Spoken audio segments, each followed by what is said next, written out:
살아 역사하시는 우리 주 하나님 아버지, 우리의 죄를 십자가 위에서 영원히 도말해 주심으로 영원한 속죄로 인한 영원한 구원을 해 주신 것 정말 감사드립니다.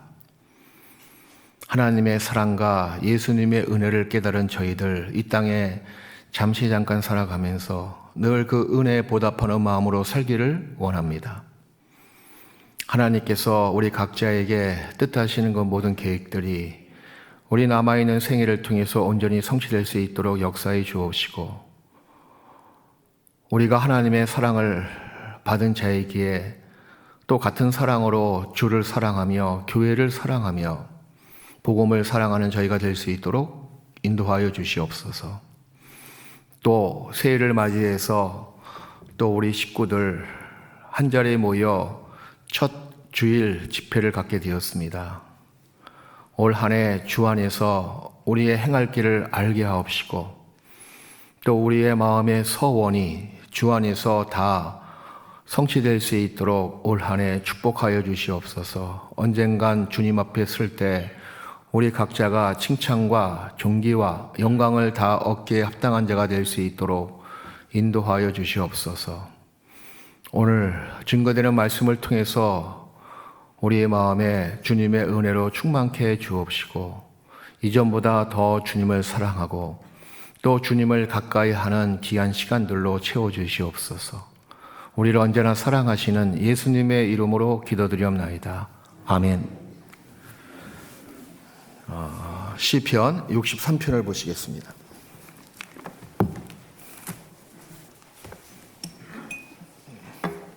구약성경 시편 63편 1절부터 7절까지 말씀입니다.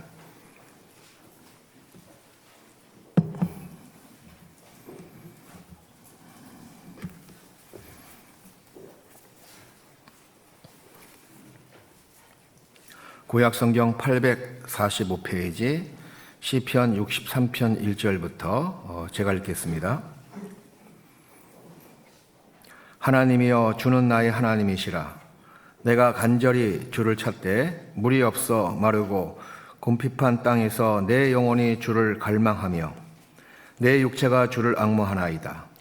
내가 주의 권능과 영광을 보려 하여 이와 같이 성소에서 주를 바라보았나이다. 주의 인자가 생명보다 나으므로 내 입술이 주를 찬양할 것이라. 이러므로 내 평생에 주를 송축하며 주의 이름으로 인하여 내 손을 들리이다. 골수와 기름진 것을 먹음과 같이 내 영혼이 만족할 것이라. 내 입이 기쁜 입술로 주를 찬송하되 내가 나의 침상에서 주를 기억하며 밤중에 주를 묵상할 때 하오리니 주는 나의 도움이 되셨습니다. 내가 주의 날개 그늘에서 즐거이 부르리이다. 예. 구원을 받은 다음에 그리스도인들의 생활은 하나님을 섬기는 생활입니다. 그걸 우리가 일컬어서 신앙이다, 신앙생활이다 라고 이야기하고 있습니다. 자, 그러면 우리 영혼이 구원받은 것은 단번이었습니다. 영원한 속죄를 단번에 우리가 믿음으로 말미암아 거듭나게 되었고 영혼이 구원을 받았습니다. 영혼의 구원은 단번이듯이 구원받은 다음에 이 땅에 살아가는 하나님의 자녀들이 하나님을 섬기는 그 신앙생활도 한 번입니다. 여러분의 인생이 한 번인 것처럼 신앙도 곧 신앙생활도 두 번 실패했다고 해서 다시 되풀이할 수가 없습니다. 한 번이다 그 얘기예요. 자, 한 번밖에 없는 신앙의 기회를 여러분들은 어떻게 하시렵니까? 구원받은 것은 물릴 수가 없습니다. 내 인생이 어떻게 살아왔던지, 성공한 육신의 삶을 살아왔는지, 아니면 이웃 사람들에게 지탄받는 실패하는 삶을 살아왔는지 다시 되풀이할 수 없는 것처럼 신앙생활도 마찬가지입니다. 한 번밖에 없는 신앙생활의 승패는 무엇일까요? 어떻게 하면 한 번밖에 없는 이 신앙을 하나님 앞에 승리의 외침을 바라며 그분 앞에 칭찬과 존귀와 영광을 얻을 수가 있을까요? 우리 구원을 확실히 받은 사람은 신앙생활을 정말 성공하기를 다 바랄 겁니다.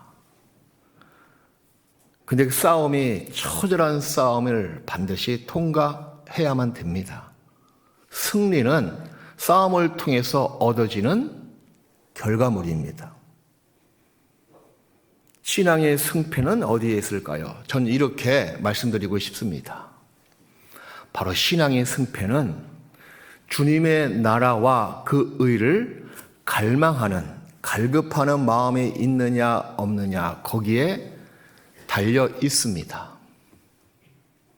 사실 의를 구하는 마음, 그분의 나라를 구하는 그 갈망하는 마음이 없는 상태에서는 온전한 신앙생활을 해나갈 수가 없을 겁니다. 다시 말씀드리면 갈망하는 상태는 우리 영적으로 건강하다는 증거입니다. 주님이 거룩하신 것처럼 나도 거룩하게 살고 싶다. 그러기 위해서는 육신의 갈등이 있죠. 세상과의 싸움이 있죠. 나와의 싸움이 있을 겁니다. 자기를 치고 나가는 것은 아픔이 있다는 겁니다. 자기를 부인하고 주님께서 메어놓으신 그 십자가를 지고 걸어가는 것은 무거움이 있고 고통도 있을 수가 있고 눈물 골짜기를 통과할 수가 있습니다. 이런 주님의 나라와 의를 향한 나의 아픔, 그 주님을 그리워하는 그 그리움, 천국을 그리워하는 그 그리움은 내 신앙이 살아있다는 증거입니다. 진짜 문제는 뭐냐면, 진짜 신앙의 병은 무엇이냐면 그 그리움이 없는 겁니다. 고통이 없는 거예요. 어떤 고통? 자기를 부인하는 그 고통이 없습니다. 싫습니다. 제 유혹이 오더라도, 세상의 유혹이 오더라도 자기가 하고픈 이 육신의 기질을 내가 말씀을 통해서 억누르고 가는 것은 이건 쉬운 일이 아닙니다. 왜 쉽지 못합니까? 아픔이 있으니까, 고통이 있으니까. 나 자신을 부인하는 그것도 어느 정도 신비스러운 고통이 있기 때문에 부인할 수가 있는 겁니다. 자존심을 버리는 것이 아픔이 되는 사람도 있잖아요. 자기의 육신의 기질을 억누르고 내가 말씀대로 살아가련다 하고 자기 몸을 치고 나가는 것은 자기의 인내하는 고통도 따라야 되며, 상한 심령을 갖지 않은 상태에서는 영적인 모든 것이 이루어지지가 않습니다. 거룩은 아무나 주어지는 선물이 아닙니다. 경건의 신앙도 아무나 고통 없이 그냥 얻어지는 것은 결코 아닙니다. 아무런 고통 없이, 아무런 연단 과정 없이, 아무런 자기의 부인하는 것 없이 그 모든 것을 추구하고 갖기를 원하는 사람은 게으른 자입니다. 이렇듯 신앙의 정말 불치의 병은, 제가 분명히 신앙의 불치의 병이라고 말씀드렸습니다. 신앙은 뭐예요? 구원받은 사람이 겪는 병이다, 그 얘기예요. 그 병은 다른 게 아닙니다. 거룩을 향한 아픔을 갖지 않은 사람, 주와 천국, 그분의 나라와 그분의 의를 그리워하지 않는 그것이 진짜 신앙의 병입니다. 그래서 구원을 받은 사람은 구원받은 그 시점부터 천국 가는 그때까지 우리의 이 땅에 살아가는 모든 여러 가지 상황, 처지, 우리의 모습 속에서 늘 이런 마음을 견지하고 있어야 됩니다. 어떤 마음이냐면 간절한 마음이에요. 절박한 심정입니다. 내가 이거 아니면 난 죽을 사람입니다. 갈급하는 마음이에요. 내 남편 전도하는 것, 내 자식 전도해서 내 가족들이 주 안에서 올바르게 신앙생활을 꿋꿋이 할 수 있도록 하는 것이 내 일생일대의 소원이다. 그것이 채워지지 않는 한 난 세상 어떤 것도 내 영혼을 만족할 수가 없다. 늘 갈급하는 심정, 갈망하는 마음, 절박한 마음을 갖고 살아가는 그 사람은 반드시 주님께서 그 원하는 대로 다 충만케 또 약속을 받을 겁니다. 그래서 시편 63편 기자 다윗은 1절에 이렇게 이야기하고 있습니다. 본문 말씀을 보시겠습니다. 시편 63편 1절이에요.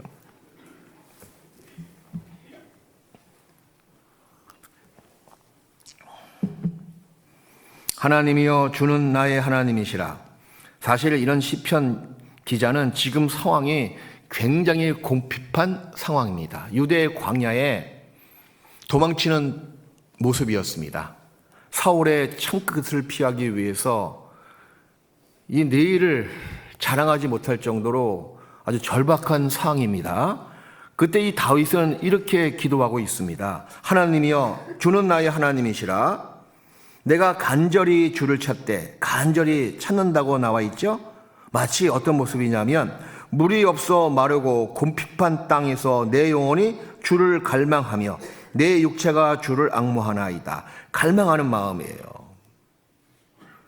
물이 없어 마르고 곰핍한 땅 끝에서 마치 육신적인 그 상황도 광야에 있으니 이런 상황이죠.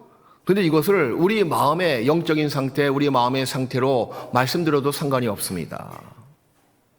주는 나의 하나님이신데 주님이 나를 떠나고 주님이 나와 상관이 없다 그러면 난 정말 공핍한 마음입니다.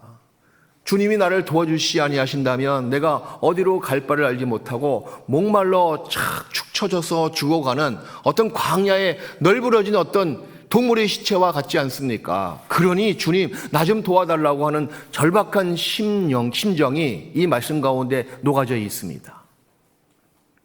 하나님은 지금도 하나님 나라 그 의에 대해서 줄이고 그리고 목마른 자를 찾으시고 그런 자에게만 축복을 주십니다. 이걸 아셔야 된다는 거예요. 여러분 구원받은 다음에 늘 은혜 가운데 살기를 원하시죠? 축복받기를 원하시죠? 축복과 은혜 받기에 합당한 마음 자세를 갖고 계십니까? 그것이 중요하지 않습니까? 늘 하늘은 열려 있는데 왜 나에게 그 모든 축복과 은혜가 임하지 않을까요? 무엇이 문제입니까? 여러분의 마음 상태, 절박한 심정, 갈급하는 마음이 없는 그것이 문제 아닙니까? 마태복음 5장 6절 8가지 복에 대해서 우리 주님께서 쭉 말씀하셨는데 그중에 4번째 복을 우리는 기억합니다. 의에 줄이고 목마른 자는 복이 있나니 저희가 배부를 것이며. 자 보십시오. 의에 줄이고 목마른 것. 자 육신적으로 말이에요. 배가 너무 고픈 겁니다. 배가 아주 굶주렸어요. 그것도 힘든 육체의 고통입니다. 그런데 뿐만 아니라 목까지 말로 목까지. 인간의 육체의 고통 중에서 이 배고픈 고통하고 갈증은요 정말 참기 어려운 고통이라고 이야기합니다. 근데 두 가지가 겹쳐 있잖아요. 근데 육신에 줄이고 목이 마른 것이 아니고 모에 줄이고 목이 말랐다고요? 의에 신령한 것, 거룩한 것, 주님의 나라와 그분의 뜻을 이루기 위해서 내가 얼마나 갈급한 심정이 있는지 의에 줄이고 목마른 자는 그게 의인의 올바른 신앙 상태이고 그런 자에게 뭐가 임한다고요? 복이 있나니 저희가 뭐요? 배부를 것이며 이 배부를 것이며가 자 미래 완료가 아닙니다. 현재 시제입니다. 앞으로 배부를 것이며 그럼 뭐 미래 완료같이 보이지 않습니까? 그럼 지금 당장은 뭐요? 배고프고 목마르다 그 얘기예요. 근데 보세요. 지금 당장 네가 그런 갈급한 마음, 목마르고 의에 줄이고 상태가 네가 인정된다면 바로 지금 네 배를 배부르게 할 것이다. 네 목을 축축하게 적시게 할 것이다. 복이 있나니 저희가 배부를 것이며 의에 줄이고 목마른 사람은 바로입니다. 지금 당장 배부를 것이며의 정확한 뜻은 너무 많이 먹어서 앉아 있을 수가 없을 정도로 누워 있어야 된다. 그런 뜻을 갖고 있습니다. 분에 넘치는 축복이죠. 시편 23편에 내 원수의 목전에서 상을 베푸시고 내 머리에 기름을 바르셨으니 내 잔이 어떻다고요? 넘치나이다. 내 잔이 넘치나이다. 우리가 하나님의 은혜와 복받기 위한 충분한 마음의 자세는 늘 어떤 상황에 처하더라도, 어떤 지경에 들어가더라도, 혹시 건강할 때도 마찬가지예요. 혹시 사업이 잘 돼서 형통할 때도 마찬가지입니다. 늘 하나님의 의에 대해서 줄인 상태, 하나님의 나라에 대해서 늘 목마른 상태를 유지하고 계속 보존하고 있어야 된다는 겁니다. 이 히브리 언어의 복, 축복의 뜻은 바라크입니다. 그 바라크의 뜻은 이러해요. 무릎을 꿇히다, 찬양하다, 축복하다, 이런 뜻을 다 함유하고 있습니다. 곧 다시 바꿔 말씀드리면 무릎을 꿇고 있는 것이 축복을 받는 비결이 된다는 겁니다. 무릎이 꿇리는 거예요. 자, 무릎을 꿇린다. 그걸 한번 잘 묵상해 보면 얼마나 간절한 마음이 있다는 것을 알 수가 있습니까? 우리가 기도를 하더라도 자기의 온 마음을 다해서, 자기 성품을 다해서, 힘을 다해서 기도하는 것은 무릎을 꿇릴 수밖에 없는 거예요. 정말 복받기에 충분한 자세입니다. 그런 자에게 복이 임하는 겁니다. 그래서 하나님은요, 여러분을 사랑하시고 구원받은 그분의 자녀, 그분의 백성들에게 늘 은혜 베푸시기를 원하시고 복을 주시기를 원하십니다. 근데 전제 조건이 있어요. 그게 뭔지 아세요? 우리의 무릎을 꿇리게끔 하신다는 겁니다. 높아진 사람은 그 마음을 낮아진 마음으로 평탄케 하십니다. 간절히 찾고 있지 않은 사람은 간절히 찾을 수밖에 없는 상황으로 몰고 가십니다. 그래서 에레미야가 3장 33절 말씀에도 주께서 인생으로 고생하며 근심하게 하심이 본심이 아니시로다. 시편 84편에도 눈물 골짜기를 통행케 하시고 그곳으로 많은 샘에 곳이 되게 한다. 반드시 우리가 신앙생활 속에서 어려운 지경을 반드시 통과케 하신다는 거예요. 그 저희는 뭐냐? 결국에 나에게 복을 주시기 위해서, 은혜를 주시기 위해서, 곧 그 말은 내 무릎을 꿇리게 하신다는 거예요. 내 무릎이 꿇리게끔 만드신다는 겁니다. 그래야지 여러분이 축복을 받을 수가 있거든요. 이런 분 있죠? 하나님 저에게 날마다 은혜를 주십시오. 축복해 주십시오. 그건 간절히 구하면서 하나님이 그 기도를 들어주시고 그래 알았어. 그렇게 해줄게 하고 말씀대로 행하시는데 우리의 무릎을 치시거든요. 근데 무릎을 꿇리게 하는 그런 상황은 이 사람이 싫어한다는 거예요. 피한다는 겁니다. 그런 처지에 들어가는 것이 원치 않는 거예요. 그 말은 앞뒤가 안 맞는 모순입니다. 축복을 받기를 원하면서 왜 자기의 무릎이 꿇리는 것을 싫어하십니까? 왜 피하십니까? 그건 마치 축복받기, 은혜 받기를 원하면서 은혜 받을 만한 때에 도망치는 거나 마찬가지입니다. 모순이죠? 여러분 신앙생활 과정에서 위선적인 모습은 다 제거하셔야 돼요. 어떤 위선? 마음은 좋은 것만 다 받기를 원하고 구하고 있는데 자기의 전개되는 현실은 자기 마음이 맞지 않는 거예요. 자기 생각이 맞지 않는 겁니다.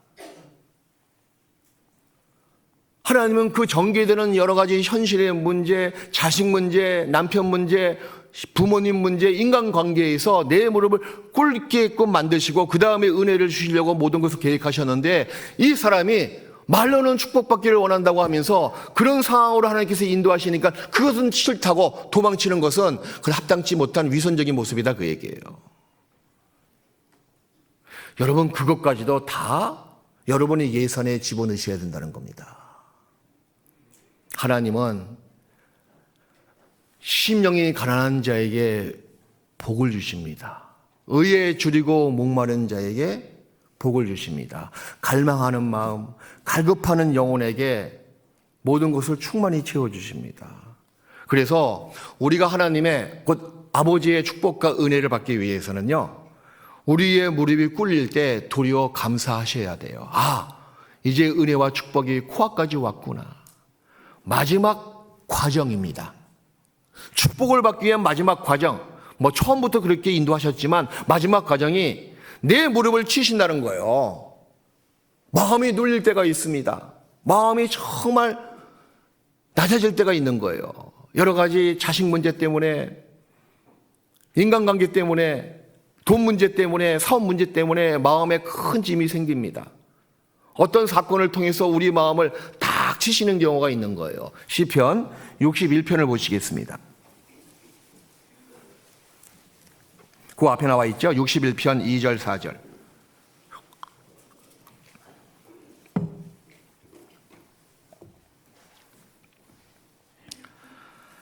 내 마음이 눌릴 때, 여기 내 마음이 눌릴 때의 뜻은 이러한 뜻을 갖고 있어요. 마음이 무너질 때, 마음이 약할 때.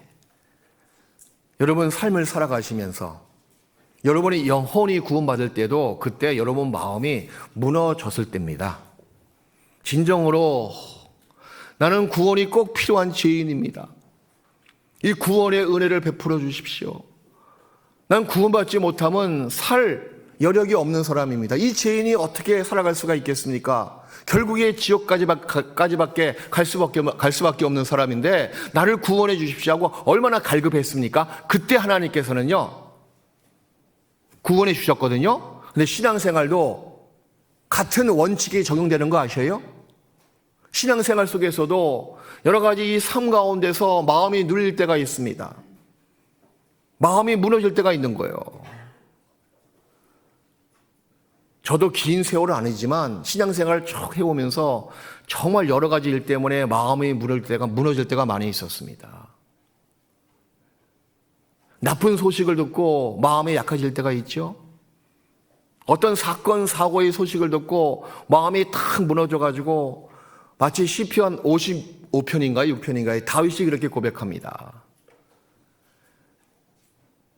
나에게 날개를 주신다면 내가 광야에 다 날아가서 혼자 숨어 있겠습니다. 그럴 정도로 마음이 무너질 때가 가끔 있었습니다.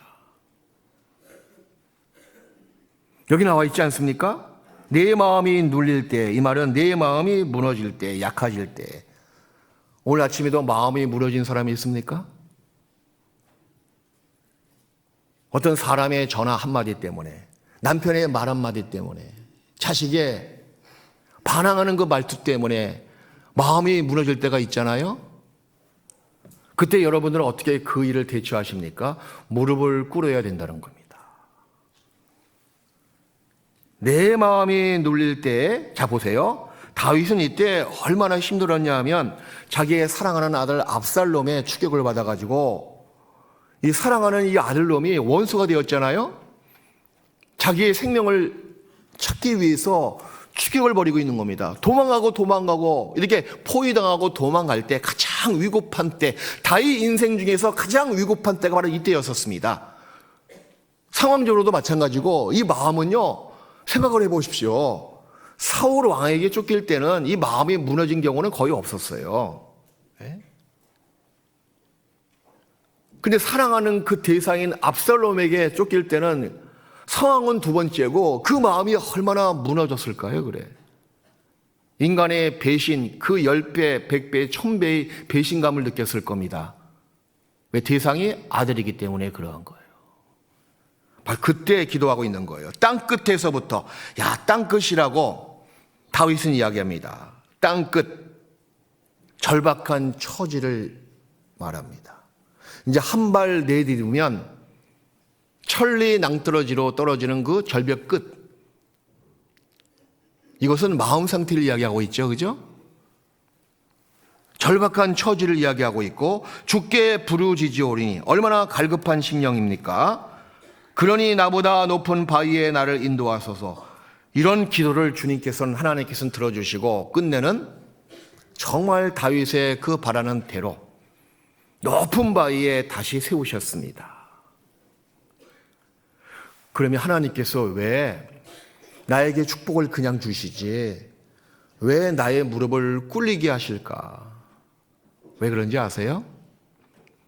하나님은 사람의 마음을 믿지 아니하십니다. 우리가 얼마나 마음이 간사한 인간인지 스스로가 스스로를 아실 겁니다. 감사도 금방 나오지만, 제가 아까 강사 숙소에 있는데 찬양대에서 연습을 하는 그 모든 것이 은혜, 그 은혜 가사가 정말 마음에 와닿았어요. 감사가 나오죠. 근데 저도 제 마음 믿지 못해요. 또 한 시간 있다가 다른 사건 듣고 다른 상황에 처하면 감사는 송두리 또 없어집니다. 수시로 마음이 바뀌는 거예요. 감사했다가 원망했다가 또 기뻤다가 어떤 일 때문에 슬퍼했다가. 하나님은 우리 마음을 우리 스스로도 믿지 못하는데 하나님께서 우리 마음을 정말 믿으실까요? 아닙니다. 그래서 하나님의 축복을 주시기 위해서는 우리 마음을 많이 연단하시고 시험하시고 끝내는 낮추신다는 거예요. 어떤 신앙을 갖게 하기 위해서? 오로지 신앙, 하나님만 추구하는 신앙, 하나님만 즐거워하는 신앙, 하나님만 의지하는 신앙을 갖게 하기 위해서 여기 나와 있듯이 다윗에게 땅 끝에 내몰리는 처지를 하나님께서는 허락하신다는 겁니다. 그제서야 다윗은 하나님만 의지하는 신앙을 갖게 되었던 겁니다. 다윗만 그런 것이 아니죠. 사도 바울도 마찬가지입니다. 성경 찾겠습니다. 고린도 후서 1장입니다.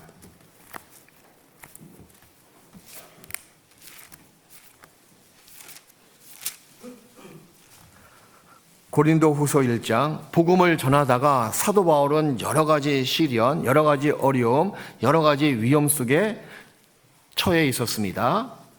그러면서 사도 바울은 이렇게 말씀하십니다. 고린도 후서 1장 8절부터.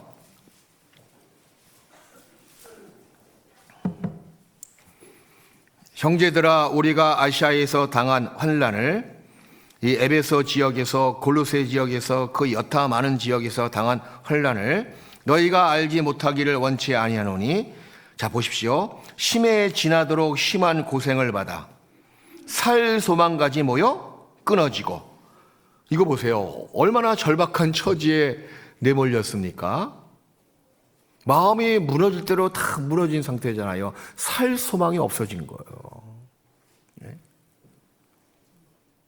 또 9절에 우리 마음의 사형 선고를 받은 줄 알았으니, 마음의 사형 선고를 받았다는 겁니다. 아무런 자식을 위해, 자식을 바라보는 내 마음, 남편을 의지하는 내 마음, 그 모든 것이 다 끊어진 거예요. 마음의 사형 선고 받은 겁니다. 소망이 전혀 없는 거예요. 육신적으로 이 세상에서 아무런 희망이 없는 겁니다. 사형 선고를 받았다고 나와 있죠? 그 이유가 뭡니까? 자, 나머지 말씀 같이 읽읍시다. 이는 우리로 자기를 의리하지 말고 오직 죽은 자를 다시 살리시는 하나님만 의리하게 하심이라. 이게 목적이에요. 우리가 구원받은 다음에 신앙생활 와중에 왜 여러 가지 사건과 사고와 사람들 말 때문에 인간관계에서 내 마음이 약해지고 내 마음이 무너져 내릴까요? 어떨 때는 살 소망도 없어지는 경우도 있잖아요. 저도 그럴 때가 있었습니다. 내 믿음에 감당하지 못할 사건을 당했습니다. 몽골의 그 하늘은 파란 하늘이었습니다. 한여름에 몽골 와보신 적 있으십니까? 골프장이 필요 없어요. 모든 것이 다 초원이에요. 여러분들 윈도우 그 바탕화면 옛날에 나온 거, 그게 몽골과 똑같습니다. 모든 것이 다 찬란하고 모든 것이 다 여건이 좋은데, 살 소망이 없어지는 거예요. 심지어는 원망이 나옵니다. 하나님 왜 전에 나를 구원해 주셨습니까? 나를 왜 선교사를 보내주셨습니까? 살 소망이 없습니다. 모든 거 다 내려놓겠습니다. 그런 마음까지 올라온 적도 있었습니다. 여러분도 아마 그런 처지, 그런 지경에 몰릴 때가 아마 있었을 겁니다. 왜 그럴까요? 구원을 받았음에도 불구하고 그런 처지, 그런 환경, 그런 공고한 상황으로 왜 하나님께서 몰고 가실까요? 목적은 하나님만 의뢰하게 하려 함이라. 하나님만 의지하는 그런 마음, 그게 신앙의 진수거든요. 이 사도 바울은 오로지 신앙이에요. 마음의 사형 선고를 받았다. 나는 날마다 죽노라. 이 세상을 향한 그리스도인들은 날마다 죽는 자기 부인, 자기 죽음이 늘 반복적으로 이어져야 된다는 겁니다. 그래야지 정말 하나님만 바라보는 오로지 신앙을 가질 수가 있고, 하나님만 즐거워하고 하나님만으로 만족하는 신앙을 가질 수가 있는 거예요. 하나님께서 우리 각자를 향해서 그런 마음을 갖기를 원하시는 거 아셔요? 다른 마음 필요 없습니다. 마태복음 22장에 하나님이 뭘 원하시냐? 첫 계명이 뭐예요? 네 마음을 다하고 목숨을 다하고 뜻을 다하여 내 하나님을 사랑하라. 마음을 다하고 마음을 다하는 거예요. 왜 우리 시대에 그렇게 집회를 많이 했음에도 불구하고 정말 꼭지가 똑 떨어질 정도로 구원받는 사람이 그렇게 없습니까? 제가 한 며칠 전에 가만히 생각을 해봤어요. 제가 구원받을 때, 74년도에 구원받을 때 있잖아요. 야, 지금 내가 전하고 있는 복음을 그때 내가 미리 알아가지고 타임머신 타고 70년대로 가서 지금 전하고 있는 이 성경 강연의 내용 가지고 쫙 이야기하면 야, 수백 수천이 구원받겠다 싶은 겁니다. 창세기 1장만 잘 풀어도요, 그때 많은 사람들은 성경 다 믿었거든요. 저도 그랬고 우리 가족이 다 그랬습니다. 근데 요즘에 하도 집회를 많이 하고 말씀이 풍성한 우리 교회 이 시대만큼 과거에 어디 있었습니까? 근데 그럼에도 불구하고 확실히 거듭나고 정말 그 안에서 생명의 소리가 그렇게 빈번하게 나오지 않는 연유는 어디 있습니까 대체? 전 이렇게 말씀드리고 싶어요. 하나님만 추구하는 게 아니에요. 하나님만이 아니고 하나님 도야 도. 하나님도 좋고 이 교회 말씀도 좋고, 그 말은 다른 것이 많이 있다 그 얘기. 또 세상에 좋은 것이 많이 있거든요. 이게 마음이 분열되는 겁니다. 그러니 이 복음이 있잖아요. 복음이 쫙 그 영혼 속에 새겨질 수가 없는 겁니다. 오로지 신앙, 오로지 하나님만 구하는 사람, 내 마음을 다하고 목숨을 다하는 사람을 주께서 하시고 복음의 능력으로 그 영혼을 구원하십니다. 신앙생활 속에서도 마찬가지예요. 하나님의 모든 신령한 은혜와 축복을 누구에게 주십니까? 마음을 다하는 사람, 하나님만 바라보는 사람, 목숨을 다하는 사람. 내가 죽으면 죽으리로다. 내가 주님을 떠나서는 이 세상에 어디에도 살 값어치가 어디 있습니까? 주님만이 나의 전부입니다. 주님만 바라봅니다. 주님이 나의 즐거움입니다. 주님이 나의 만족입니다. 다른 만족은 세상에서 없습니다. 목숨을 다해서 죽으면 죽으리로다. 그런 사람에게 축복해 주시는 거예요. 저도 언제부터인가 이제 해외 선교가고 몽골에도 이제 거의 10년 가까이 살았으니 웬만한 좋은 풍경은 많이 봤습니다.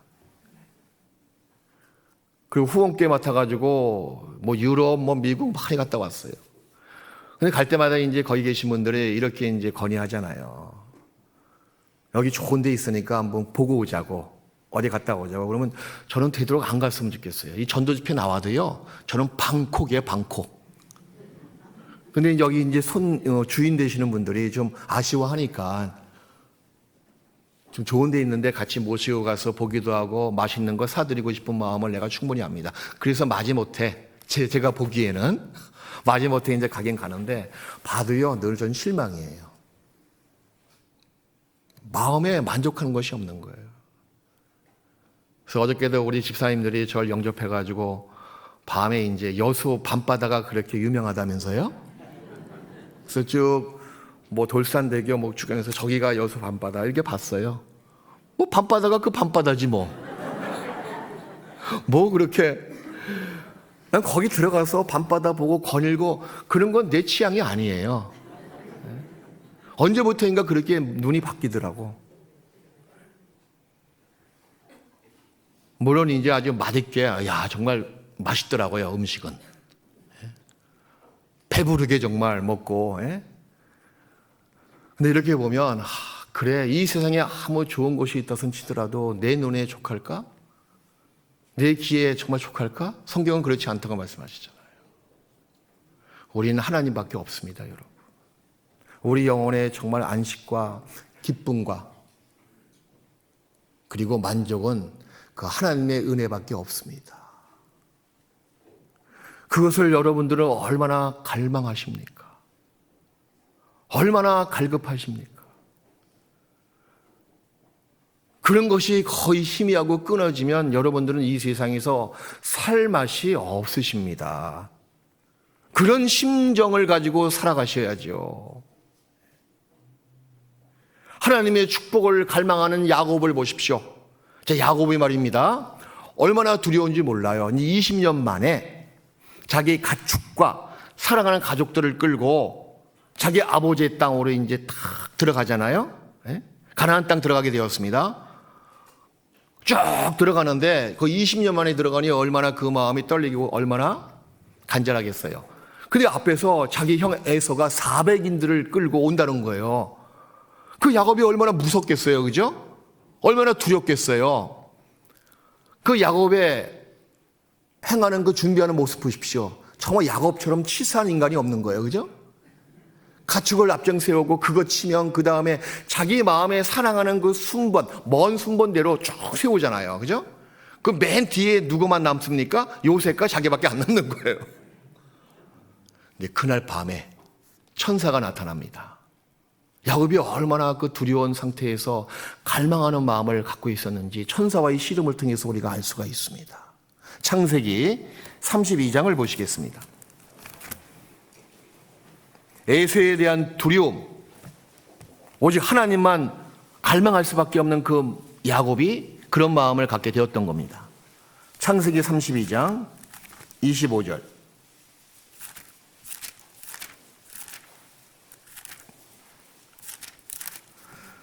32장 25절입니다.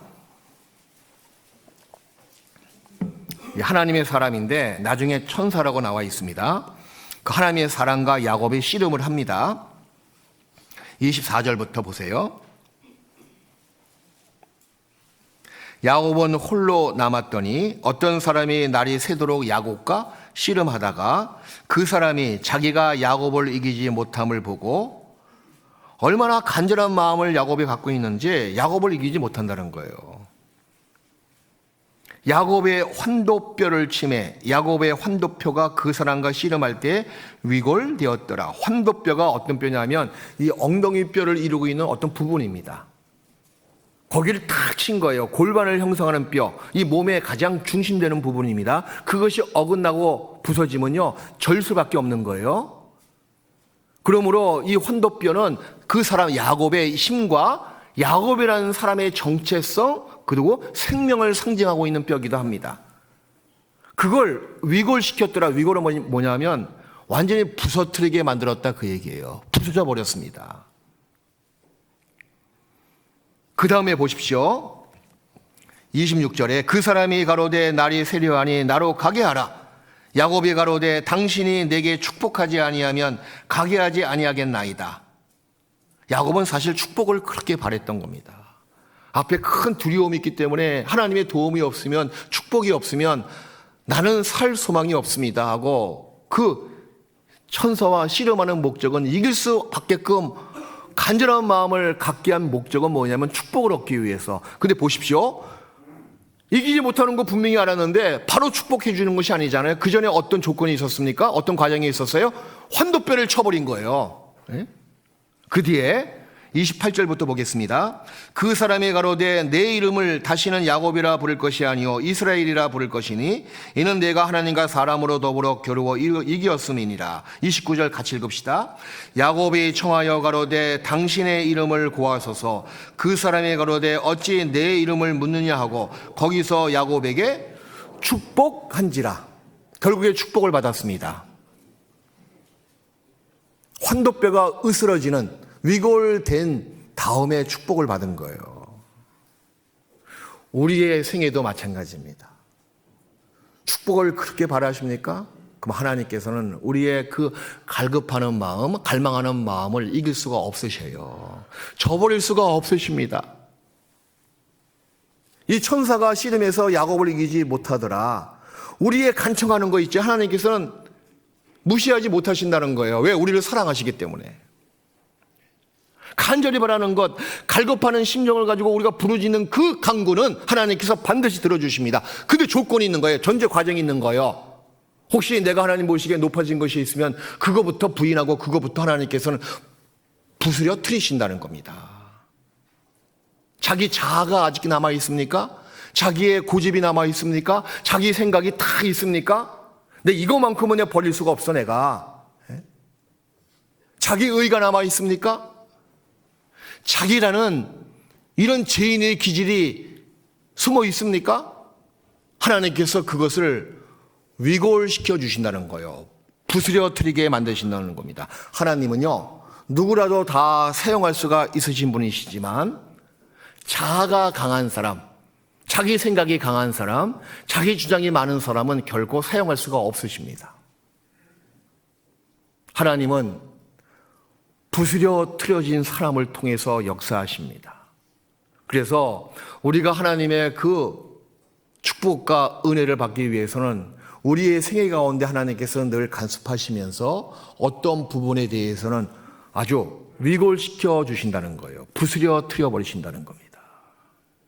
그래야지 그 낮아지고 마음이 정말 갈급하는 심정을 갖거든요.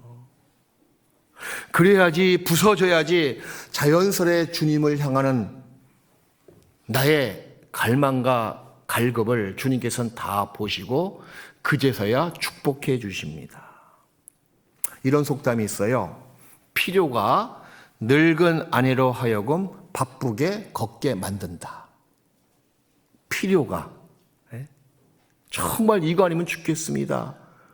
그럼 필요가요, 늙은 아내예요. 그럼 힘이 있는 거예요? 힘이 없는 거예요? 어떤 힘이 없는 아낙네도 바쁘게 모여 걷게 만든다는 거예요. 참 우리 신앙이 마찬가지입니다. 정말 하나님의 은혜가 필요하십니까? 하나님의 은혜의 도가 아니고 하나님의 은혜만 가지고 살아가시렵니까? 그거 아니면 하루도 살 수 없는 그런 갈급하는 심령을 갖고 계십니까? 그거 없는 것에 여러분 정말 통찰에 맞지 않아야 된다는 거예요. 무엇을 슬퍼하십니까? 말 안 듣는 자식을 원망하고 슬퍼하십니까? 아직까지 구원받지 못하는 남편을 불만과 슬퍼하십니까? 내 뜻대로 되지 않는 주위 환경, 주위 처지, 여러 가지 돈 문제, 사업 문제, 사람 문제, 그것 때문에 슬퍼하십니까? 왜 그 문제에만 포커스를 맞추고 그 안에 들어가시냐, 그 얘기예요. 진짜 문제는 뭐냐면 그런 문제를 앞두고 하나님만 갈급하는 심정이 없는 것에 문제를 가지신 적이 있으십니까? 갈망하는 마음이 없는 것에 슬퍼하신 적이 있으십니까? 그것이 문제 아닐까요? 고린도후서 7장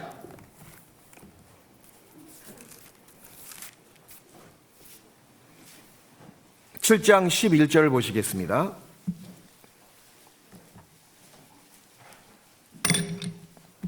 고린도후서 7장 11절.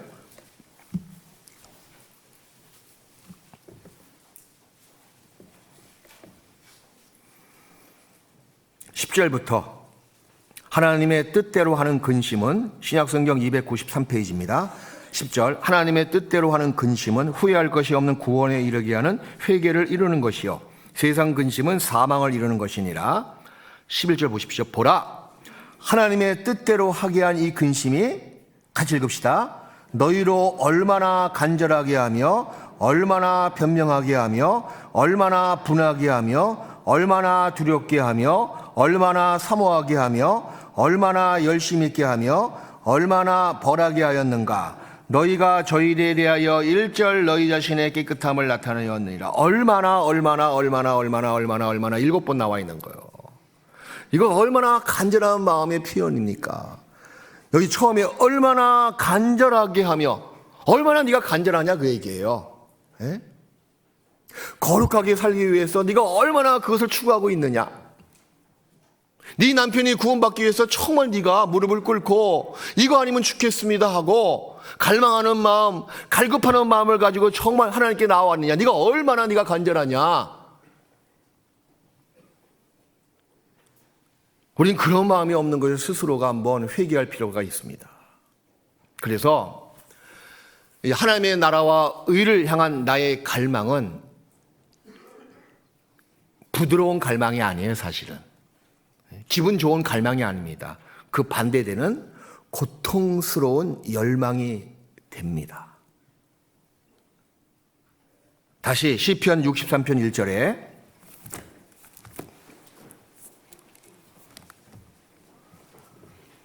하나님의 나라와 의를 향한 이루어지기를 간절히 바라는 나의 갈망은, 그 과정은요, 고통스러운 열망, 열렬한 갈망이자 열렬히 간구하는 겁니다. 그게 반드시 될 수가 있습니다. 시편 기자도 이렇게 이야기하고 있는 거예요. 63편 1절에 하나님이여 주는 나의 하나님이시라. 내가 간절히 주를 찾을 때 보십시오. 물이 없어 마르고 곰핍한 땅에서. 이게 환경이 좋은 게 아니잖아요, 지금. 얼마나 고통스러운 처지에 놓여 있습니까? 힘든 환경에 놓여 있습니까? 그래서 우리도 마찬가지예요. 하나님을 향한 나의 간절한 간구는 지금 상황은 고통스러운 상황, 고통스러운 처지, 정말 힘든 여건에 있는 겁니다. 이게 연결되어 있는 거예요. 고통스러운 열망이 진정한 갈망이라고 볼 수가 있습니다. 물이 없어 마르고 공핍한 땅에서, 그렇게 나와 있죠? 내 영혼이 주를 갈망하여. 고통스러운 열망입니다. 또 시편 42편 1절, 시편 42편 1절입니다.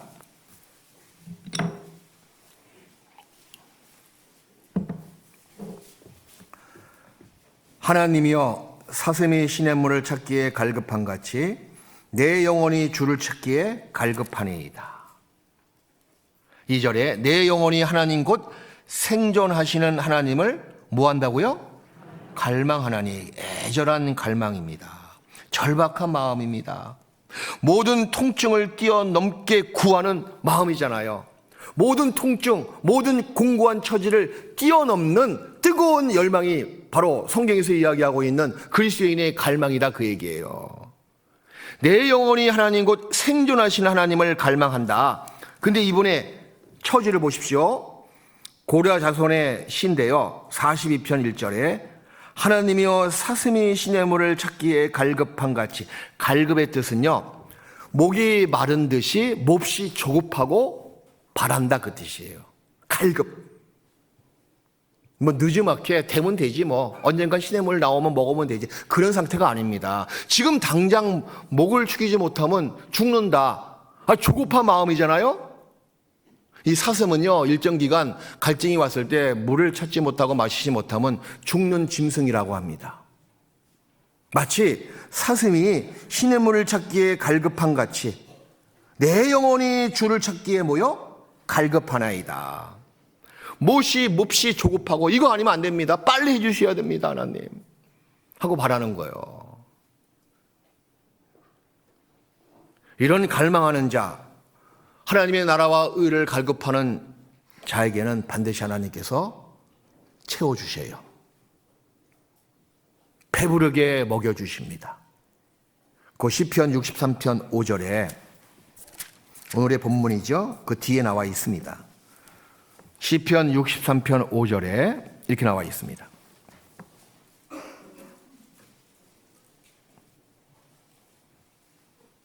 골소와 기름진 것을 먹음과 같이 내 영혼이 만족할 것이라. 내 입이 기쁜 입술로 주를 찬송하되. 그렇게 나와 있잖아요. 앞에 있는 상황은 갈급한 마음이었습니다. 이거 아니면 나 죽겠습니다 하고 땅끝에서 주님을 바라보는 마음이었습니다. 결국에 어떻게 되었습니까? 내 영혼이 만족할 것이라. 골소와 기름진 것으로 먹음과 같이 더 이상 부족한 것이 없다, 그 얘기예요. 네 입이 기쁜 입술로 주를 찬송하되. 찬송이 나온다는 겁니다. 또 시편 107편도 보시겠습니다. 107편입니다.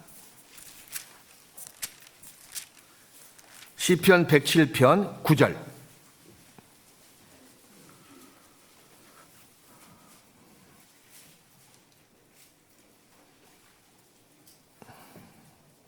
9절에 저가 사모하는 영혼을 만족해 하시며 줄인 영혼에게 좋은 곳으로 채워주심이로다.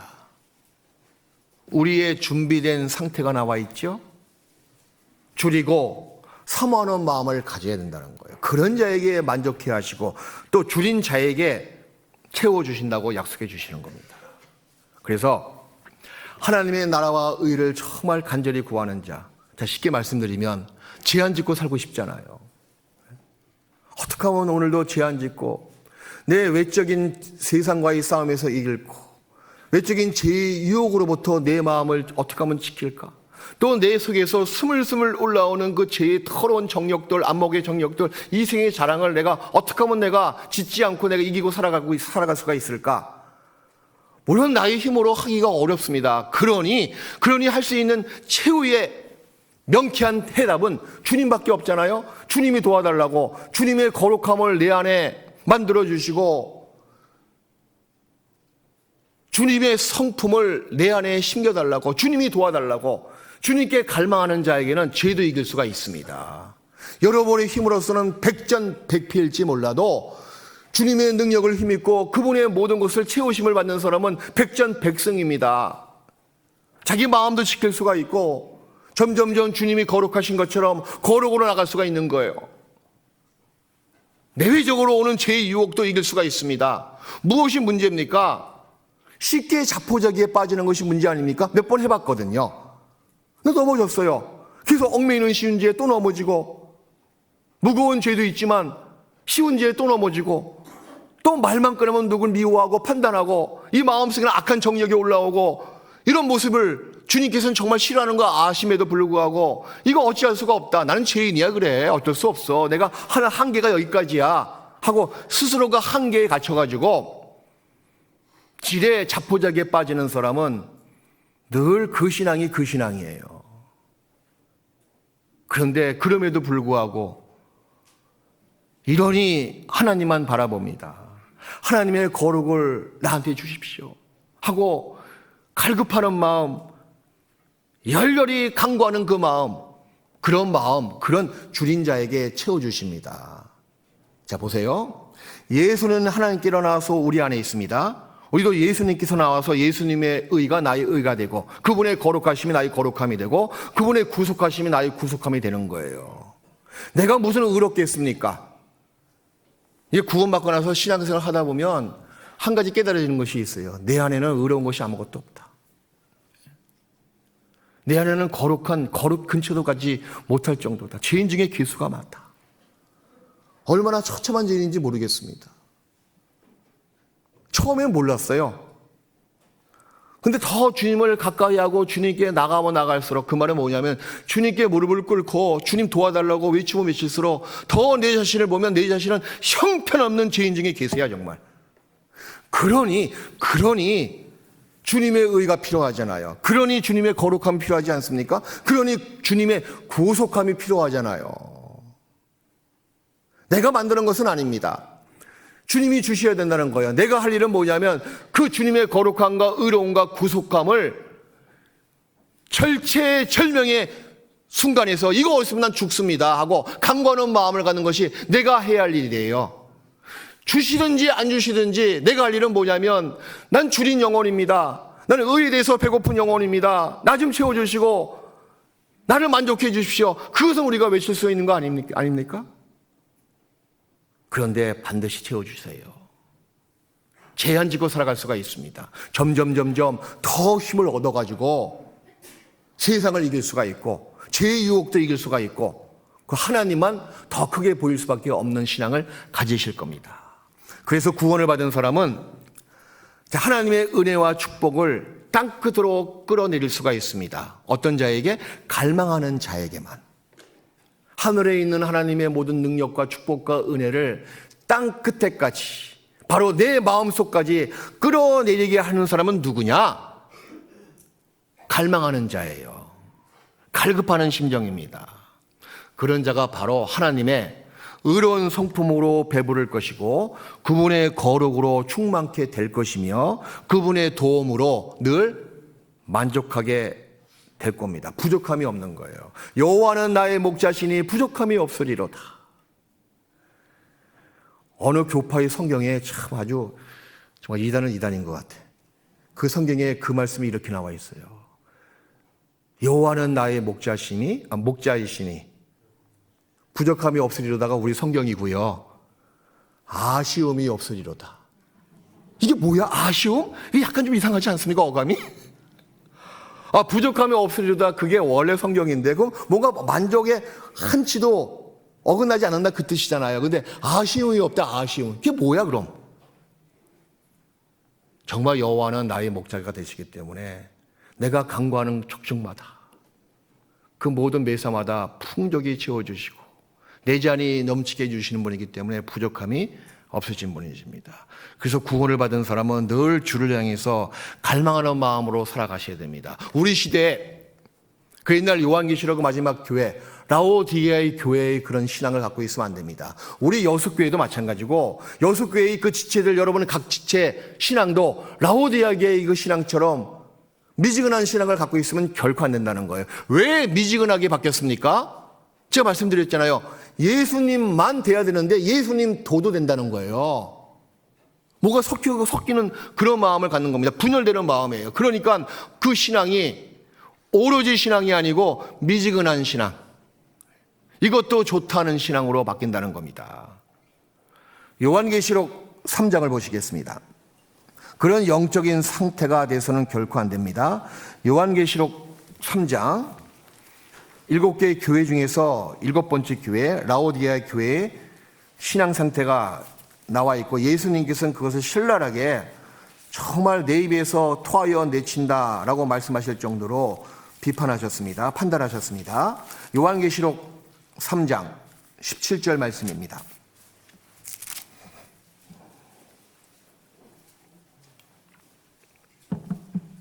3장 17절에 내가 말하기를 나는 부자라 부유하여 부족한 것이 없다 하니 내 곤고한 것과 가난한 것과 눈먼 것과 벌거벗은 것을 알지 못하는도다. 이거 보십시오. 스스로가 이르기를 나는 부족한 것이 없어. 나는 부자야. 난 주님만 필요치 않아. 다른 것으로 만족할 수가 있어. 신앙이 뭔가 미지근한 신앙이에요.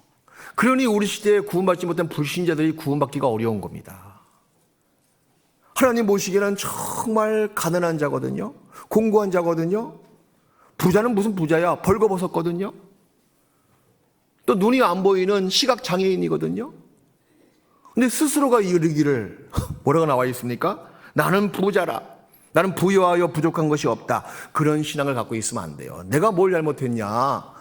난 주일날 꼬박꼬박 참석하고 구역 모임이 있으면 뭐 가끔은 바쁘면 못 나가지만 시간 있으면 나간다. 수요 집회도 시간 나면 가지. 내가 한 달 내내 4번 5번 있는 수요 집회 다 나가지 못하더라도 내가 바쁘지 않으면 나가지. 그럼 그 말은 뭐야? 바쁘면 안 나온다 그 얘기잖아요. 그죠? 내가 11조 꼬박꼬박 하고 있어. 시간 날 때마다 그 남은 시간은 내 시간 아니야? 주님을 위해서 정상적인 신앙생활도 하고 있지만 나머지 생활도 이게 내 생활이야. 그러니 놀러 갈 거 다 놀러 가고, 볼 거 다 보고, 할 거 다 하면서 내가 부족한 게 무엇이 있어? 내가 주일날 나오지 않는 것도 아니고 구역 모임 가끔 어쩔 수 없이 빠지지만 그런 대로 나오고 그런 대로 헌금하고 그런 대로 미지근한 신앙입니다. 목숨 걸고 하셔야 돼요. 신앙생활은. 내가 주일 집회 말씀 못 들으면 난 죽는다. 물론 여러 가지 사업 때문에 직장 때문에 야근한다거나 근무한다 그러면 못 나올 수가 있습니다. 하지만 마음은 여기 있고 증거된 말씀을 또 오후에 들으셔야지요. 하나님이 내 여건 다 아시는데 우리 구역장 다 아셔. 우리 교회 다 아는데 나 못 나가는 거 뻔해. 난 격주로 근무하기 때문에 못 나가. 얘 못 나오는 거 압니다. 주님도 인정하셔요. 그것이 문제가 아니에요. 그것 때문에 그걸 합리화시켜서 난 그럴 수밖에 없는 사람이야 하고 내가 뭘 부족했냐 내가. 그때부터가 신앙의 병이 든 겁니다. 수요 집회에 참석하는 것도 마찬가지예요.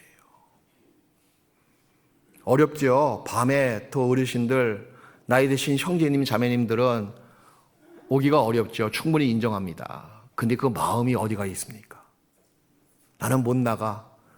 구원받지 못한 남편이 저녁 때 절대 나가지 말라 그래. 난 못 나가. 주님이 내 사정 다 아시오. 그것이 그런 마음이 그게 문제고, 진짜 올바른 마음은 그럼에도 불구하고 하나님 도와달라고, 나한테 시간을 달라고, 하나님 수요 말씀 못 들으면 난 죽습니다. 주일 집회에 하루라도 참석하지 못하면 마치 사슴이 시냇물을 찾기에 갈급한 같이, 시냇물을 즉시 먹지 못하면 죽는 그 사슴 짐승처럼 난 죽습니다. 그런 갈급하는 마음을 잃어버려서는 안 됩니다. 네 공부한 것과 가난한 것과 눈먼 것과 벌거벗은 것을 네가 왜 알지 못하느냐. 자기를 돌아보는 거예요. 그리고 주님만 바라보는 겁니다. 자기를 알면 알수록 주님만 바라볼 수밖에 없습니다, 사실은. 그런 자에게, 곧 주님만 바라보는 자에게 주님이 그 사람에게만 하나님이 되십니다. 이건 중요한 거예요. 갈망하는 사람, 주님만 바라보는 자에게 우리 주님은 바라보는 그 사람에게만 하나님이 되십니다. 시편 63편 1절.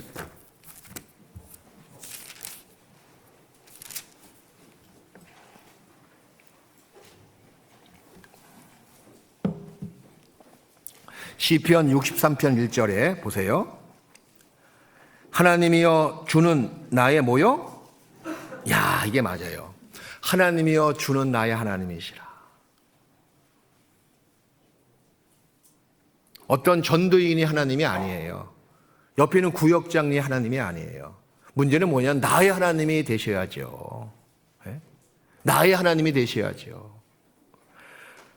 하나님만 바라보고 하나님만 의리하고 하나님만 의지하는 사람, 신뢰하는 사람은 하나님이 그 사람에게만 하나님이 되십니다. 정말 하나님을 여러분의 하나님으로 삼고 있습니까? 그런 백성이 복이 있다고 성경도 말씀하시는 거예요. 시편 144편.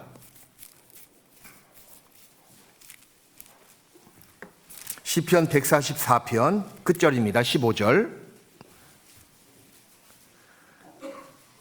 구약성경 906페이지 시편 144편 15절 제가 읽겠습니다.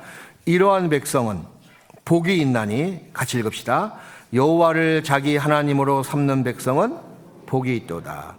여호와를 자기 하나님으로, 이건 굉장히 구체적으로 언급하고 있는 겁니다. 자기 하나님이라고, 너의 하나님이라고 단수죠? 지적하고 있는 거예요. 그런 자에게 복이 있다고 말씀하시는 겁니다. 그래서 사실 말이에요.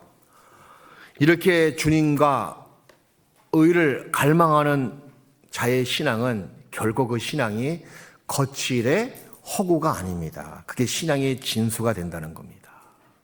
우리의 영적 욕구 속으로 들어가서 내가 주님께 채워달라고 아우성치는 그 강렬한 소원, 그것이 어떻게 신앙의 거칠이라 할 수 있습니까? 그것이 신앙의 진수 아닙니까? 우리 신앙의 모든 영역에서 구원받은 사람은 늘 의에 줄이고 목마른 상태를 유지하는 것이 필요하고, 보존해 나갔을 때 그때그때 하나님께서는 그 사람에게 하나님이 되시기 때문에 은혜와 축복을 늘 내려주십니다. 이런 갈망, 신앙에 꼭 우리 시대에 필요한 우리의 상태예요. 시간이 지나면서요, 자꾸 라오디게아 교회 모습으로 약간씩 바뀌는 첫 번째 모습이 뭔지 아세요? 갈망하는 마음이 없다니까? 구원받지 못한 사람도 마찬가지고, 구원받은 그리스도인도 언제부터인가 그 갈망하는 마음이 없는 거예요. 갈망이 없으니까 뜨거운 마음이 생길 수가 없습니다. 주를 향한 갈망은 열정을 낳습니다. 뜨거운 열정은 주님의 마음을 기쁘시게 만듭니다. 누가복음 12장. 자, 구원받은 사람의 갈망이 무엇을 딱 추구합니까? 무엇을 만듭니까? 열정을 만들어 간다는 거예요. 누가복음 12장 49절입니다.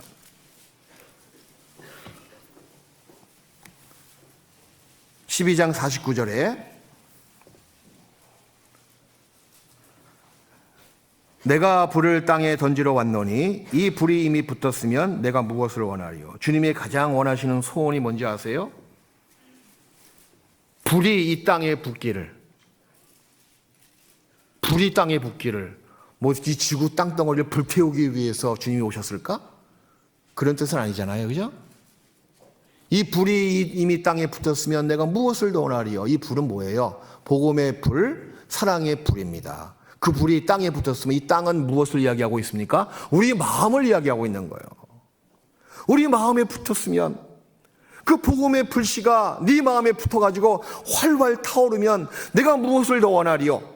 이 사랑의 불씨가 네 마음에 붙어가지고 활활 타오르면 내가 무엇을 더 원하리요? 가장 원한다는 그런 애절한 마음이 이 말씀 가운데 있잖아요. 주님은 지금도 여러분 마음속에 복음의 불씨로, 사랑의 불씨로 타오르기를, 열정을 가진 그리스도인의 모습으로 살아가기를 간절히 원하십니다. 그런 자를 찾으십니다. 그 주를 향한 갈망은 열정으로 나갈 수가 있고, 그 열정은 여기 나와 있듯이 주님의 마음을 기쁘시게 만듭니다. 이런 말이 있어요. 배고픈 사람은 돌담도 부순다. 배고픈 사람은요, 돌담도 부셔버린대요, 그냥. 주님의 의를 정말 갈급하는 마음을 가진 사람은 무엇이든지 다 부수고 성취할 수가 있는 겁니다. 다 부수는 그 열정이 나온다는 겁니다. 그래서 열정은 꼭 신앙생활에 필요한 모습이에요. 어떤 일에 뜨거운 애정을 가지고 열중하는 마음, 그게 열정의 뜻인데, 주님은 우리를 사랑하시기 위해서 이 세상에 오셨고 자기 목숨을 버리면서까지 그 사랑의 열정을 우리에게 보여주셨습니다. 그 사랑의 불길이 우리가 십자가를 바라봤을 때 내 영혼에 와 닿았잖아요. 구원 받았잖아요. 그것을 내 안에서 불태워야 된다는 거예요. 주님의 사랑으로 화신해야 된다는 겁니다. 주님을 사랑하는데 뜨겁게 사랑해야 된다는 거예요. 뜨겁게. 미지근한 사랑은 주님께서 결코 원하시는 것이 아닙니다. 아니, 라면을 끓일 때도 미지근한 불로서는 라면이, 맛있는 라면이 나오지 않습니다.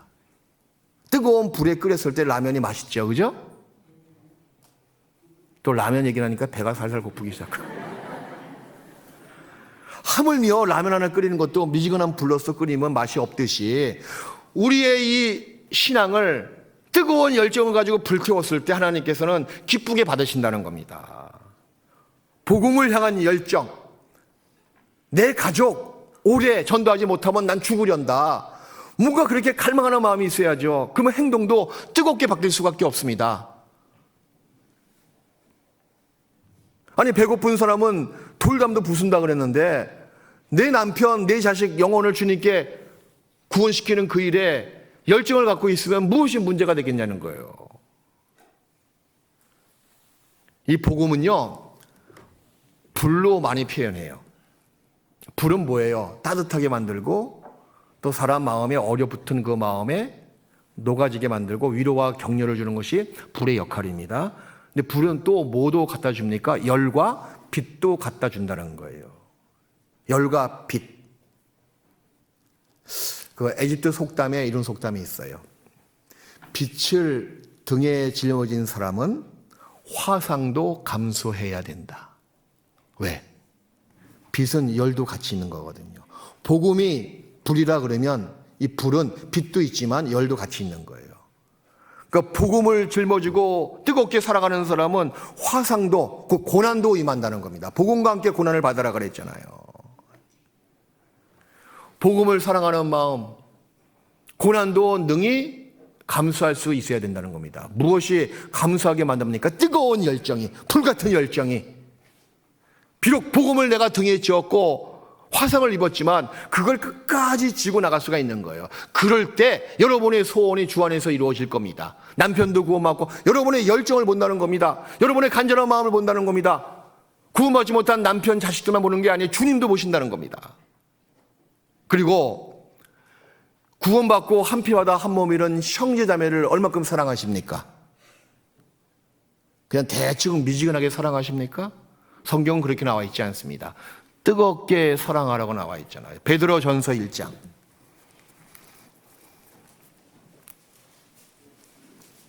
뜨거운 사랑을 주님께서는 바라십니다. 베드로전서 1장 22절이에요.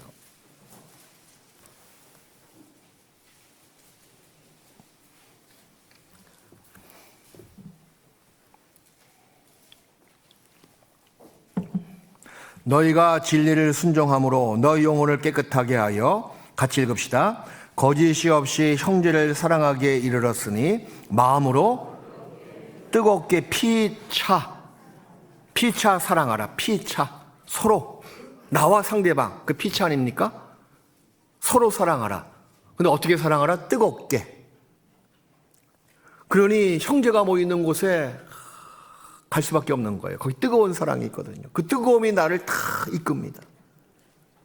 거기 1시간 앉아있으면 마음에 뭔가 뜨거움이 올라오고요. 아, 나도 주를 위해서 살아가야지. 저 형제 간증처럼 나도 뜨겁게 살아가야지. 저 자매님의 간증처럼 나도 뜨겁게 복음을 전해야지. 뭔가 뜨거움은, 불은요, 전이성이 강한 거예요. 에? 뜨거운 사랑이 있기 때문에 내가 식어진 마음도 그 가운데 딱 붙어 있으면 뜨겁게 바뀐다는 겁니다. 우리들의 교제가 얼마나 놀라운지 여러분은 잘 모르실 거예요.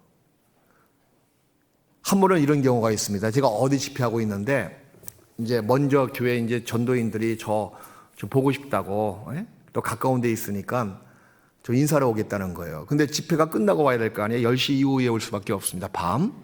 그래서 밤 10시 이후에 며칠 날 오라고. 그래서 왔어요. 와서 이제, 목사님 야식 먹으러 갑시다 그러더라고요. 좋지?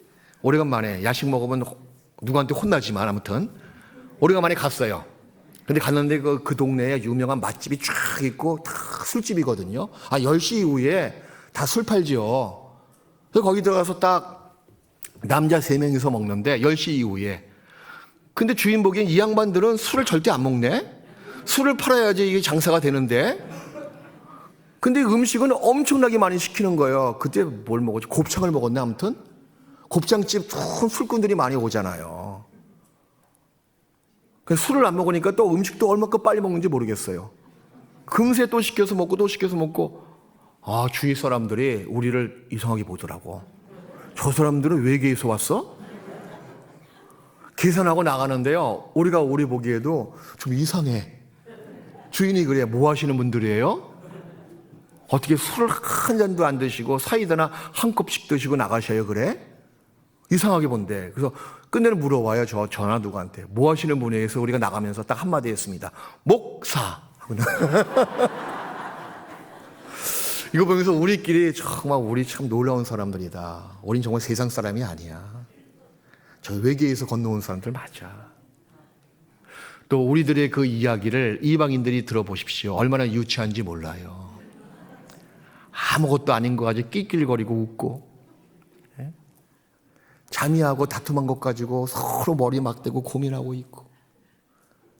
세상 사람들이 보면 우리의 모임이 어떻게 보입니까? 저기 아주 유치하게 보일 수가 있는 거예요. 근데 우리의 그 말과 우리의 모임은 하나님 보신 거룩한 모임입니다. 거기서 우리는 큰 위로가 되고 따스함을 느끼는 거예요. 그리고 보세요. 그리고 앞에 있는 형제가 정말 나의 영원한 친구 아닙니까? 1년에 한두 번 만나는 육신적인 친척보다 구원받은 형제자매가 얼마나 가까운 영원한 주님의 가족이에요. 얼만큼 뜨겁게 사랑하십니까?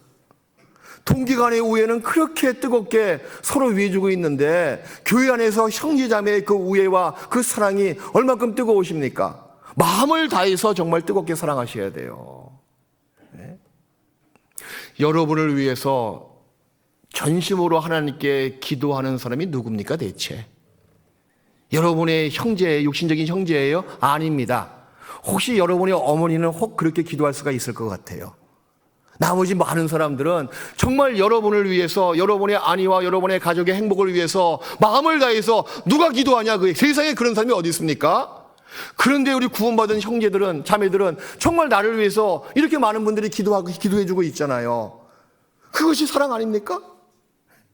대체 무엇에, 어디에 진정한 사랑이 있더란 말입니까? 우리 가운데 있잖아요. 그 마음을 다하고 뜨겁게 형제자매를 사랑하고 교회를 사랑하셔야죠. 그 안에 주님이 계시는 것이 보이지 않습니까? 정말 우리 가운데 혼자 사시는 분들, 세상적으로 독거 노인이라고 그러잖아요. 또 남편 없어 사시는 분들, 가정적으로 자식이 없어가지고 힘드신 분들, 구원받지 못한 남편이 있으신 분들, 경제적으로 어렵고 힘드신 분들, 여러분 돌아보면 많이 계실 겁니다. 정말 알게 모르게 정말 도와주셔야 돼요. 교회에서 김치하면 그런 분부터 다 싸줘야 돼요. 네? 여러분이 어머니고 여러분이 아버지고 여러분의 영원한 형제 동생들입니다. 전 그래서 몽골 선교사 할 때도 한 20명이 되는 선교사가 있었습니다. 전 지금도 그분들이 다 내 동생처럼, 그래도 제가 제일 나이가 많기 때문에, 또 선임이기 때문에 동생처럼 여겼어요. 그래서 지금 나와도 있잖아요. 서로 연락하고 명절 되면 서로 선물 보내고. 뭐 세상 말에 그런 말이 있잖아요. 한 번 해병은 영원한 해병이라고. 한 번 몽골 선교사는 영원한 몽골 선교사예요. 그게 왜 그렇게 된지 아십니까? 그 뜨거운 사랑으로 서로 연대했거든요. 그걸 상황이 바뀐다고 해서, 한국 나왔다고 해서 그게 끊어지는 것이 아니에요. 그러니 그 뜨거운 사랑이 있는 그 모임에 우리가 늘 참석해서 마음을 서로 주고받는 겁니다. 서로를 위해서 기도해 주는 거예요. 이런 사랑이, 이런 사람들이 세상에 어디 있습니까, 여러분? 눈을 씻고 봐도 그런 데 없어요. 그죠? 우리 교회가 그렇다는 거예요. 로마서 12장 몇 구절 더 찾겠습니다. 로마서 12장 1절입니다. 12장 1절에 그러므로 형제들아 내가 하나님의 모든 자비하심으로 너희를 권하노니, 같이 읽읍시다. 너희 몸을 하나님이 기뻐하시는 거룩한 산 제사로 드리라. 이는 너희의 드릴 영적 예배니라. 너희 몸을 하나님이 기뻐하시는, 그 무엇을 기뻐하실까요? 상번제라고, 그 번제는 날마다 태워서, 불에 태워서 올려보내야 된다는 거예요. 그리고 그 불은 꺼지지 않게 하라. 항상 피우게 하라, 그 얘기예요. 날마다 자기를 번제물로 주님께 뜨겁게 바쳐지는 것, 그걸 주님께서는 원하신다는 겁니다. 그것이 하나님 보시기에 기뻐하시는 영적인 예배가 된다는 거예요. 산 제사가 된다는 겁니다. 주께서 우리 영혼을 위해서 향기로운 제물로 십자가에서 바쳐지신 것처럼 우리도 구원받은 다음에 주를 향한 갈망과 열정을 가지고 나가야 된다는 겁니다. 자, 구약에 이런 사건이 있었죠. 열왕기하 13장. 여기 저 열정이 문제인 사람이 있었습니다. 그래서 그 평생 원수인 아람 군대를 진멸하지 못했습니다. 열왕기하 13장. 바로 아하스 왕이거든요. 다른 건 잘했어요. 순종하는 왕이었는데 불구하고 글쎄 열정이 부족했습니다. 열왕기하 13장 14절부터 제가 읽겠습니다. 이런 이 왕과 엘리사의 그 사건을 통해서 우리는 한 가지 크게 오늘의 설교 주제처럼 갈망과 열정이 얼마나 중요한지를 깨달을 수가 있습니다. 열왕기하 13장 14절부터 엘리사가 죽을 병에 들매 이스라엘 왕 요아스가 저에게로 내려가서 그 얼굴에 눈물을 흘리며 가로되 내 아버지여 내 아버지여 이스라엘의 병과 마병이여 하매 엘리사가 저에게 이르되 활과 살들을 취하소서. 활과 살들을 취하매 이때 이스라엘의 철전지 원수는 아람이에요. 아람이 뻑하면 쳐들어와서 그렇게 힘들게 했거든요. 엘리사가 죽으면 이건 누굴 의지할까? 이 요아스 왕은 마음에 큰 근심이 있었습니다. 그래서 병문안 왔어요. 내 아버지요 내 아버지요, 돌아가시면 안 됩니다. 이 아람이 계속 우리를 못 살게 할 텐데 이거 어찌하면 좋습니까? 그렇게 눈물을 흘렸습니다. 그런 요아스 왕에게 엘리사가 이렇게 시키죠. 16절에 또 이스라엘 왕에게 이르되 왕의 손으로 활을 잡으소서. 곧 손으로 잡음에 엘리사가 자기 손으로 왕의 손을 안찰하고 가로되 동편 창을 여소서. 곧 열매 엘리사가 가로되 쏘소서. 곧 쏘매 엘리사가 가로되 이는 여호와의 구원의 살 곧 아람에 대한 구원의 살이니 왕이 아람 사람을 진멸하도록 아벡에서 치리이다. 자 보세요. 자, 이 요아스 왕은 엘리사의 말에 100% 순종했죠. 그죠? 그대로 순종했어요. 활을 잡으소서 활을 잡았습니다. 예? 동평 창을 여서서 창문을 열었습니다. 활을 쏘소서 화살을 쐈습니다. 그대로 순종했어요. 근데 순종이 다가 아니에요. 그 뒤에 보면 이렇게 나와 있습니다. 18절에 또 가로되 살들을 치하소서 곧 치하매 또 순종했죠. 엘리사가 또 이스라엘 왕에게 이르되 땅을 치소서 이에 3번 치고 그친지라. 땅을 치긴 쳤는데 몇 번 쳤다고요? 3번 치고 그친지라. 그걸 엘리사가 책망했습니다. 19절에 하나님의 사람이 노하여 가로되 왕이 5, 6번을 칠 것이니이다. 그리하였다면 왕이 아람을 진멸하도록 쳤으리이다. 그런즉 이제는 왕이 아람을 3번만 치리이다. 무엇이 문제냐 하면 순종이, 물론 이 순종 안에는 열정이 있어야 된다는 거예요. 갈망이 있어야 된다는 거예요. 그냥 말 그대로 그냥 따른 것뿐이야. 그냥 따른 것뿐이야. 곧대로 행했습니다. 뭐 성경에서 진정한 순종이라고 말씀드리기 어렵지만 일단 오늘의 교훈은 갈망과 열정이기 때문에 순종을 했어요. 그죠? 근데 무엇이 빠져있는 순종이었습니까? 열정과 갈망이 없는 거예요. 아람이 원수인데 이 원수를 박살내게 해주십시오. 그럼 3번만 치면 되겠습니까? 끝까지 쳐야지. 끝까지 될 때까지.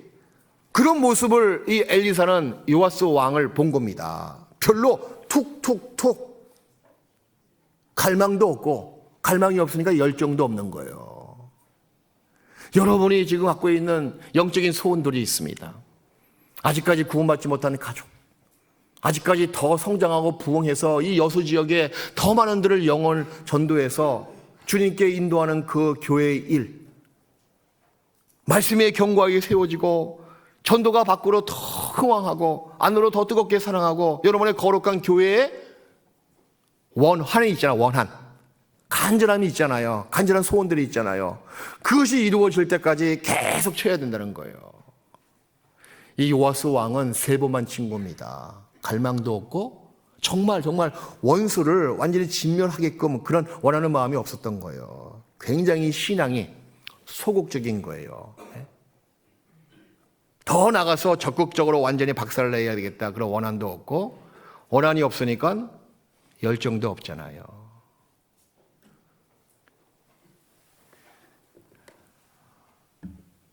주를 향한 갈망과 열정, 3번만 치는 것이 아니고 계속 이루어질 때까지 치고 나가야 돼요. 자, 그러면 어느 정도 올 한 해 계획을 세웠고 내가 정말 갈급하는 마음으로 하나님께 간구해서 이루어졌다고 칩시다. 그럼 그 다음에 원수가 완전히 없어졌을까요?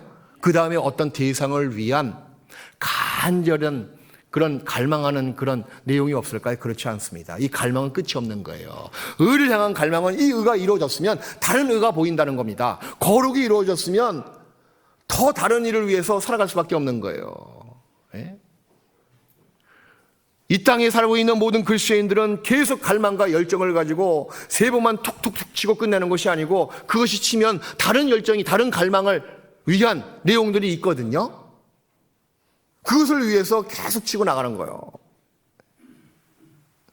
이런 갈망과 열정의 사람이 주님을 시원케 만들고 주님을 쉬지 못하게 만듭니다. 마지막으로 성경 구절 이사야 62장을 보시겠습니다. 이사야 62장 6절 7절입니다. 주님의 나라와 의를 갈망하는 사람, 그로 인한 열정 어린 그 사람이 주님의 마음을 시원케 하고 주님으로 하여금 앉지 못하도록, 쉬지 못하시도록 만듭니다. 62장 6절부터 예루살렘이여 내가 너희 성벽 위에 파수꾼을 세우고 그들로 종일 종야에 잠잠치 않게 하였느니라. 너희 여호와로 기억하시기에 하는 자들아. 간구하는 사람은 하나님께서 늘 기억하신다는 거예요. 계속 구하고 찾고 두드리고 있는 사람을 왜 하나님께서는 잊어버리시겠습니까? 기억하시게 하는 자들아 너희는 뭐요? 쉬지 말며 또 여호와께서 예루살렘을 세워 세상에서 찬송을 받게 하시기까지 같이 읽읍시다. 그로 쉬지 못하시게 하라. 예, 우리의 갈망과 열정이 주님을 쉬지 못하시게 합니다. 그래서 올해는 말이에요. 이제 올해가 됐잖아요. 이제 8일 지났는데 벌써 좀 더 이전보다 주의 나라와 의를 갈망하는 우리 여수 식구들, 또 열정의 신앙을 갖고 있는 우리 교회가 돼서 주님을 쉬지 못하시게 해서 여러분의 소원이 다 주 안에서 채우심을 받고 또 주님으로만 만족하는 그런 좋은 신앙을 갖기를 정말 바랍니다. 같이 기도하시겠습니다. 살아계시는 우리 주 하나님 아버지, 감사합니다. 십자가의 뜨거운 사랑으로 인해서 우리 영혼이 거듭나게 되었고, 또 이 땅에 살아가면서도 주님께서 사랑하신 것처럼 우리도 주를 뜨거운 마음으로 사랑합니다. 또 이 땅에 우리가 해야 할 일, 또 주 안에서 간절한 소원들이 있습니다. 그 모든 소원들이 우리의 갈급하는 심령을 통해 뜨거움으로 나타내 하나님으로 하여금 결코 쉬지 못하시게 될 수 있도록 역사해 주시옵소서. 아직까지 구원받지 못한 나의 가족들, 또 일가 친척들, 또 아직까지 교회가 펼치지 못하는 많은 부분들, 주께서 우리의 갈망하는 기도를 들어주시고 채워주시고 만족해 주시어서 이 일을 통해서 오직 하나님께만 영광이 되게 해 주시옵소서. 우리를 언제나 사랑하시는 예수님의 이름으로 기도했습니다. 아멘.